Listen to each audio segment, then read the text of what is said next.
Martin Rooney, and we're here from the Parisi Speed School. You know, over the years, Martin and I have done a lot of research in the area of linear speed training, but no one has really done a lot of research in the area of change of direction training. Martin, in my opinion, is one of the top strength and conditioning coaches in the world, and I'm fortunate to have him on board at the Parisi Speed School. But we actually been engaged with a company called GameSpeed, and we haven't really put our label behind many equipment companies, but this is one organization that we're excited to be involved with and actually a part of, and really talk about some products, and most importantly, talk about the education behind GameSpeed and specifically behind change of direction training. Now, I know, Martin, we've done a lot of speed training here at the Parisi Speed School, and you've been a big part of that, you know, developing a lot of our content and sharing that with all of our athletes and throughout the NFL Combine training. Talk to us about change of direction theory and how you came about your information and how you deliver that to our athletes today. Great, Bill. Well, one of the interesting things about training is when people think about movement skill, if we broke it down, running and agility into movement skill, a lot of times the biggest mistake is everybody that, even if they pay any attention to it, they just kind of do linear running. And even if they get smart enough to break that linear running down into starting, acceleration, and top speed mechanics, that's all well and good, but what we started to notice was when you really look at sport is really all existent in kind of a 5-yard box. So if you look at baseball, basketball, football, soccer, hockey, volleyball, these are all sports that are involved in quickly moving only a couple of yards and then perhaps stopping and then quickly moving back. That might be the whole determinant of your sport's success. And running hundreds or 400-yard runs, that's not going to make that any better. So we started to really investigate that at the Parisi Speed School. And I started to see that, man, there are no resources out there for this. Where is the book on agility? Where is the information out there about change of direction and how to do it right? And I just didn't find it. And what that spurred even further was, as a physical therapist, all I ever heard about was 70% of injuries now are non-contact. ACLs are going out through the roof with female athletes. And everybody was just accepting those things as truths instead of saying to themselves, man, why is this happening? And how do we think we can prevent it? And that's what really spurred us here at the Parisi Speed School to really attack change of direction, or what you might call agility training. Let me ask you, Mark, what was the single thing that created that paradigm shift for you? What was the initial breakthrough that you said, wow, I found something here? You know, we talked a lot about center of gravity management, a lot of things that we have in our content. Share a little bit. Interesting enough, one of the biggest breakthroughs I ever had was I was just about to fall asleep one night, and I think that sometimes they say when your alpha waves are, you know, deep in your brain, that sometimes your great answers come to you. And I was trying to figure out how to get some of our athletes better for the NFL Combine test, and in particular the 5-10-5 test, which is a measure of change of direction ability. And as I was picturing in my head and how to make this test happen faster, I started to say, wow, the center of gravity is here, and this is where the base of support is, and because of these positions, this is going to influence the athlete to be faster. And immediately I sat up in bed, got out some paper, and wrote down a number of different ideas. And that was the major breakthrough, that center of gravity and its involvement with where it is in terms of the base of support and what the base of support looks like started to determine everything for me. And that was the one moment that launched me forward, where I really started to break down change of direction training into an actual technique or event, and we started to see amazing, not only results with our athletes, but great improvements in injury prevention. I remember that next morning when you came to me, I was probably the first person that you shared it with, and I was so excited, because one of the things that you do is you really make it simple. You know, you really make this world of training, which can be really complex, and we talk a lot about paralysis by analysis. There's so much information, you know, out there, but you have really taken this and really brought it to a level where every coach, every athlete can understand it. And when you go get into the center of gravity management, I know it sounds, you know, complicated. It sounds, okay, here's a big scientific, you know, theory, and what do we have to learn now? Why don't you explain a little bit more deeper about center of gravity management? It's actually a piece of cake, and the term Bill coined right there, center of gravity management, that really is, if you broke it down, what sport is. So we're always looking for the simple way to explain something. So think of it this way. my center of gravity, if it's right here, how I manage that in space is going to determine my movements. So how I manage center of gravity, that's going to determine everything. So for instance, if my center of gravity is right here, and it's right over my base of support, and I press down really hard with my legs, I just go up into the air. But now, if my center of gravity is here leaning this way and my base of support is there, and now my legs press into the ground, I'm gonna have an opportunity to change direction and make it happen faster. So my ability to manipulate or manage where that center of gravity is in comparison to my base of support starts to determine all movement. And from there, that's where we develop the Parisi formula on change of direction. I think that's probably one of the biggest breakthroughs we've had here as an organization, and the content that we share, with the general public, with other organizations, other coaches, no matter where they're from, because the athletic field, on the athletic field, athletes, there's nothing more important than that 20-yard box, that quickness. And, we're really excited to share this content and really get deep into this information. So, at this point, where do you want to go from here, from this explanation of center of gravity management? What I would say is that the next point in theory when we're talking about center of gravity management is once we understand that the center of gravity and the base of support and the direction of the muscle vectors, what those are controlling, that starts to tell us directions that we're going to move. But we created a formula years ago called ADSR equals CI. And what that stands for is every change of direction movement can be broken down into components. There's an acceleration component, there's a deceleration component, then there's a stop, and then there's a re-acceleration. So ADSR, acceleration, deceleration, stop, and re-acceleration. So if I was gonna run in one direction, first I have to accelerate into that direction. Now if I'm gonna stop, I have to decelerate and then stop, and then if I have to change direction make the play in another area of the field, I've gotta re-accelerate again. Now, the equal CI is that if I do proper training often enough, the C stands for conditioning. I'm going to get conditioned. So what that means is my muscular system and my cardiovascular system are going to be very taxed during change of direction training. So there's going to be conditioning that takes place. And even more importantly, the I stands for injury prevention.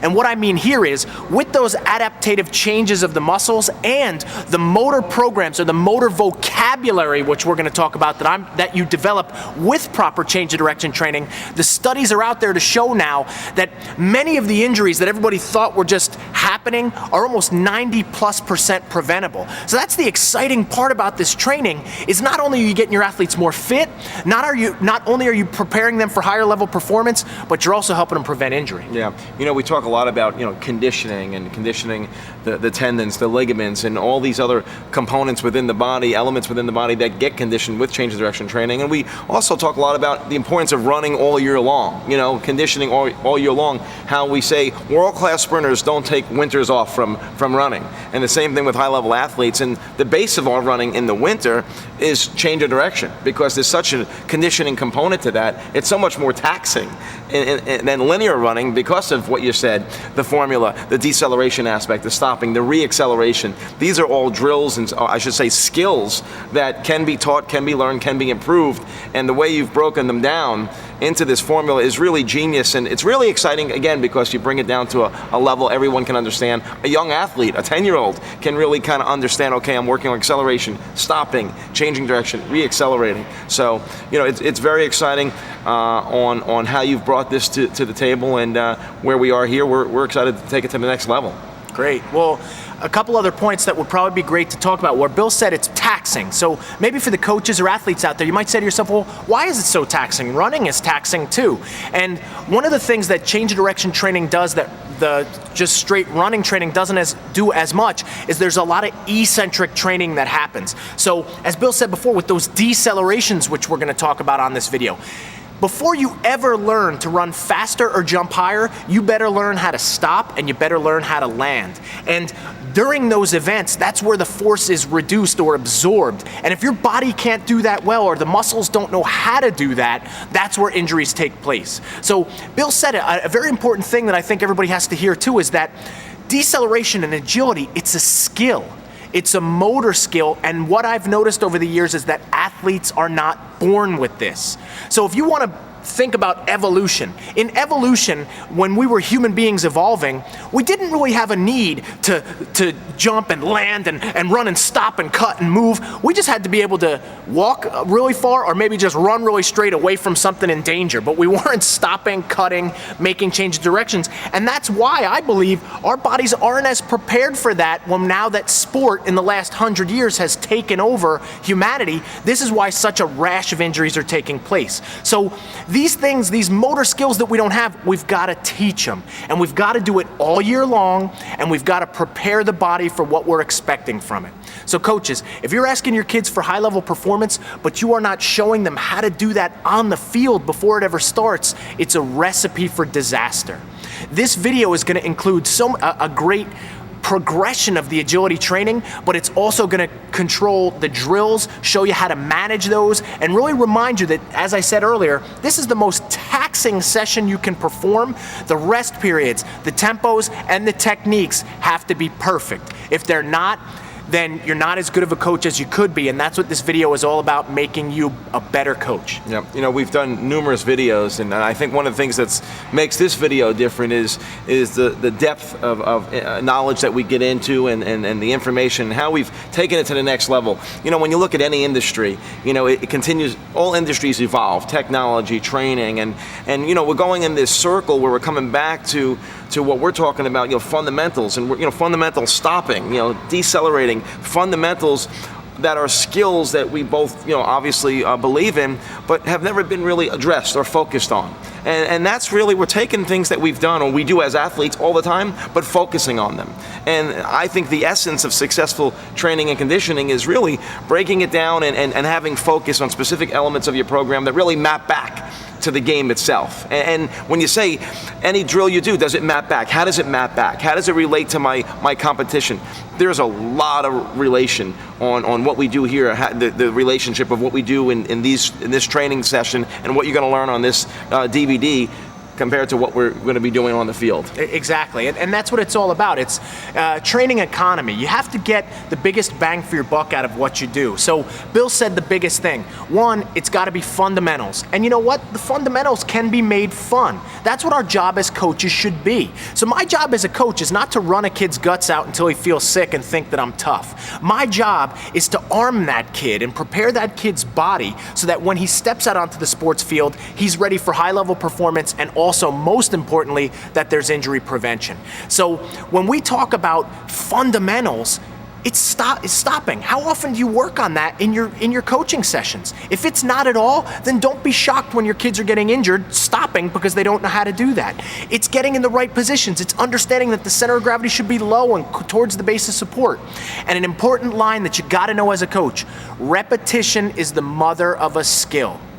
When we talk about the fundamentals here, and even in our program, even at the Olympic level of the athletes we've worked with and the NFL Combine level, we are working on simple skills and doing them over and over and over until we get fantastic results. Today, kids believe instant gratification. Okay, coach, I saw it, I got it, let's do the fun stuff, let's do another drill. No, you gotta work on things thousands and thousands of times. Nothing replaces hard work and practice, and if you do those things thousands of times, that's when you're gonna get the ultimate compliment as a coach. And you know what it is? When the parent comes to you and says, now I see it, my kid's doing it on the sports field. You know, I think sometimes we get carried away as coaches. We want the fancy drills, we want to do the complex stuff because it's sexy and it's fun, and we think we need to entertain kids, and we all kind of get hung up on that. And I remember me bringing more drills to the table years ago, more drills, and you're like, no more drills, no more drills, and you really started to get, and we actually started to kind of go back, and we said, you know what, let's really get deep and let's go back to fundamentals. And you made a key point. You can make fundamentals fun, but as a coach, you got to buy into it. Even in our facilities, you know, we had the paradigm shift.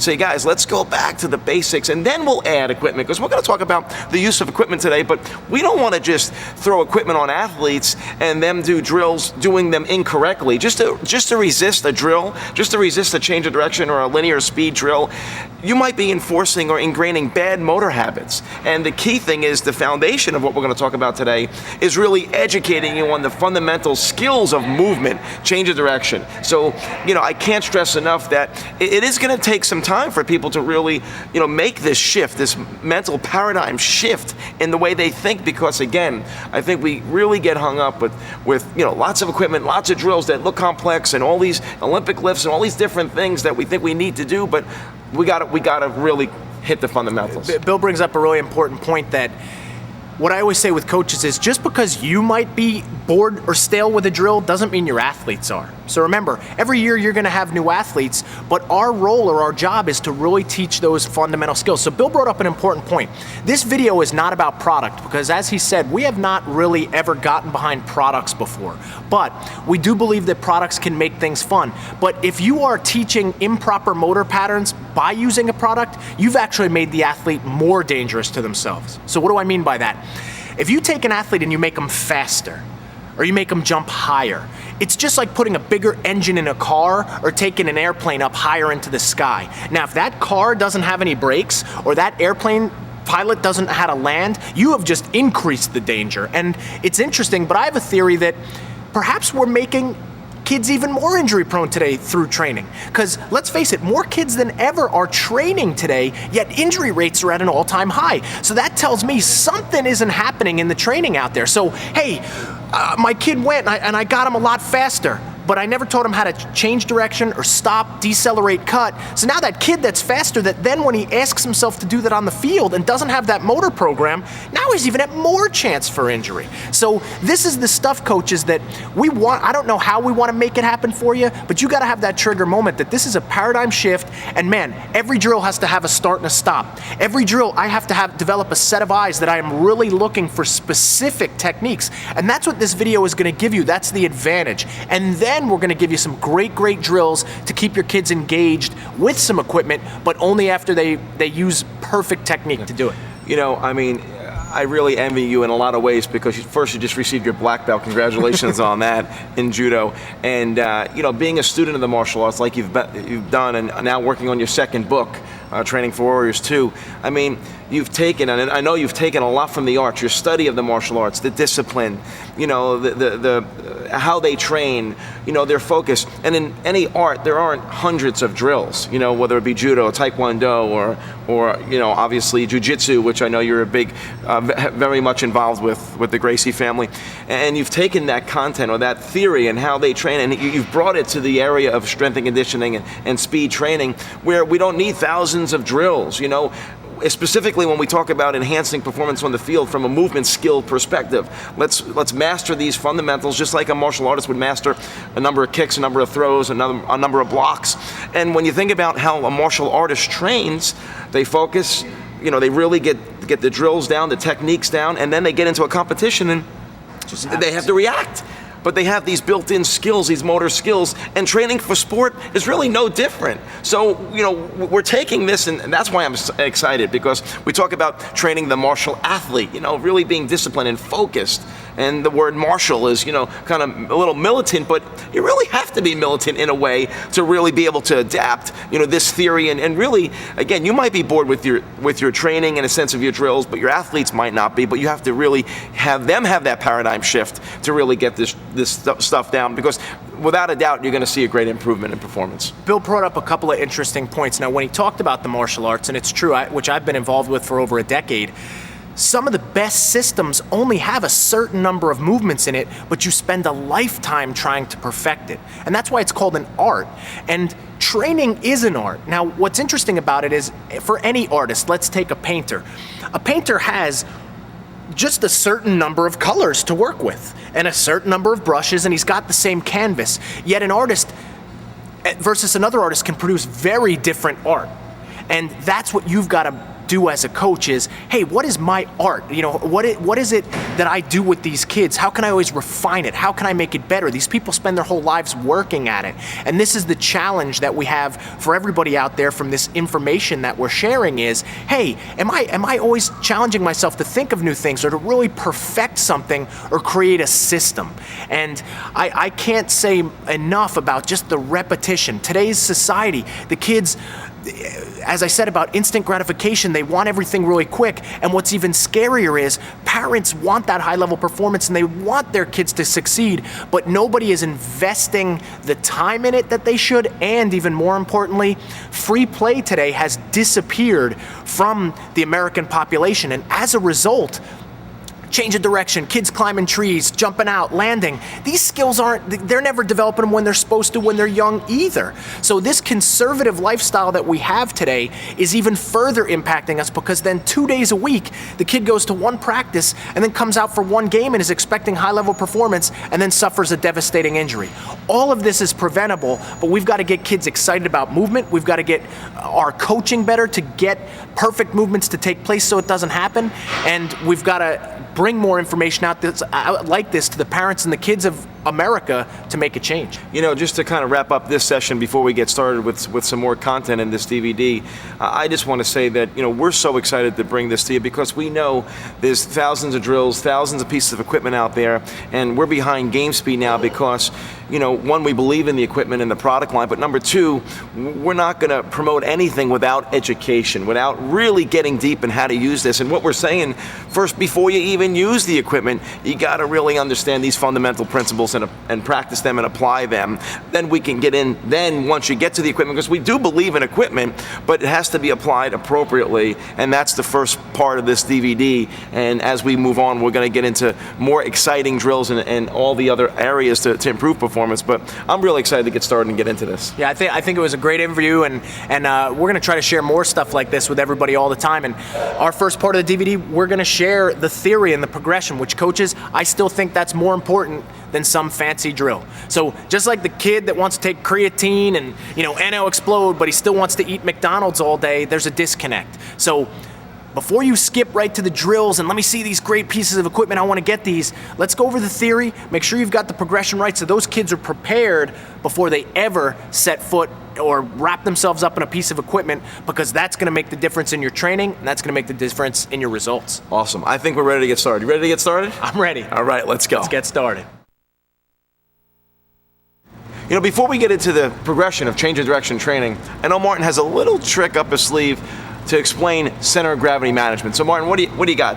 Well, when we talked about everything being center of gravity management, a lot of times what's hard right off the bat for coaches or athletes is to really understand what the center of gravity really is.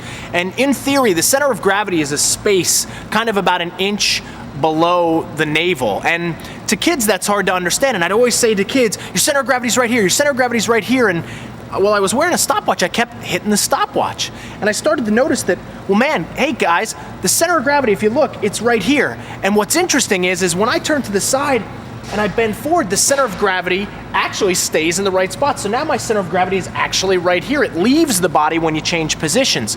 And then I started to tell kids, well, we want to manage this center of gravity with our movements. So if I start to move to the side, now my center of gravity is here, so my weight is now pulling me in this direction. I can understand better which way to move. So this became a great tool for me to start explaining center of gravity and how to manage it with kids. So as I move, if it's in front of me right here and my feet press down, I'm gonna jump straight up in the air. But now as I move to the side and the center of gravity changes and now I press, I'm gonna go in the direction of that center of gravity. So this became a great tool for you as a coach to maybe explain to kids, but to understand. Now, the first part to understand about center of gravity management is we also have to look at the base of support. So right here, my base of support is very narrow.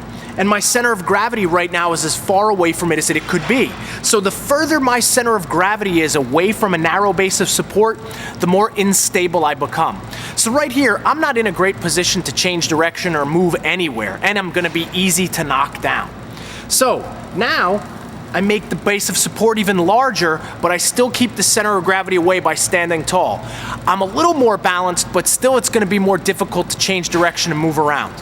But in the next stage, now to understand center of gravity, Now I'm getting my center of gravity closer to my base of support, which we like to call the athletic position, we call the landing position. Now I'm in a position to really move side to side, and this stopwatch is a great tool, a great little trick to key that for kids. So hey, where's your center of gravity at in relation to your base of support? Is it right over it? Is it low to it? Is it close? Is your base of support wide enough to stay stable and balanced? These are the first parts about change of direction or agility training you have to understand before we can move further into the progression. So coaches, get your kids to understand what center of gravity is, what base of support is, and when you look at human movement, you've got to look at the interrelationship between both of them, and that's going to cue us for everything that we do in the progression on this DVD. Okay, now we're ready to start the change of direction progression. But you know, before we start anything, most people might be thinking we're going to start doing some drills, we're going to start moving. We're going to stay focused in a stationary position. The first thing we got to learn is landing and understanding how to really load eccentrically. So we're going to start off with a basic squat jump. So Martin's going to get into an athletic position. Most importantly, I want you to coach your athletes to focus on bending at the ankle, the knee, the hip. The arms are going to be straight. He's going to use his arms when he jumps, and when he lands, he's going to land softly, absorbing it throughout the entire lower body musculature. Okay, let's jump up. Now the key thing, when we look at this jump, you can see how his back is flat, his shoulders are back, he used his arms, came down eccentrically, controlled that eccentric move. He's bending at the ankle, knee, and hip, and he's really landing softly. He's absorbing the ground with his feet and his entire body. Let's try one more. Excellent. And when you do these drills, you want to start off with just low repetitions, just a couple to teach. Again, this is really a key element to starting your change of direction progression and really teaching the learning elements of this drill. So coaches, on this drill, you can't get bored with this drill. Kids got to be able to land before they do anything else. So every session can involve this drill. We're not moving anywhere, but you're looking at how well they can control their center of gravity. So if you have an athlete jumping and your kids are falling forward or falling back, or they can't maintain good posture, they're not ready to get out on the sports field. So we say it all the time, because the kid has the helmet on and the pads on doesn't mean that he's safe and ready to play. These are the fundamental skills, and it starts in a stationary position with a simple land and from a simple squat jump, and this is where we're starting at in the progression today. Not trying to be fancy, fundamentals. Make this fun. See who can make the least amount of sound on each landing. Throw some little games in here with your athletes. So when you make it fun for them, they're going to become masters of landing on every jump. The second exercise in the change of direction progression is now a scissor jump. We started off with the squat jump, which was a bilateral activity with a real wide base of support. Now, we're going to change the base of support. We're going to make it a little bit more narrow and replicate some of the stresses that are going to take place on the field. So for coaches, this is again an opportunity to assess how well does the athlete manage their center of gravity, and are there any muscles that are weak that need to be stronger? This drill will alert it to us. So Bill's going to get in the scissor jump position. In this position, you can see that one leg is forward and his arms are cocked back. From here, what Bill's going to now do is jump into the air and switch positions, land under control, balance, jump and switch again. So right here, this is a great activity to show off stability and strength, kind of in a single leg activity where he's working the quads, the glutes, the hamstrings. You don't want to see the leg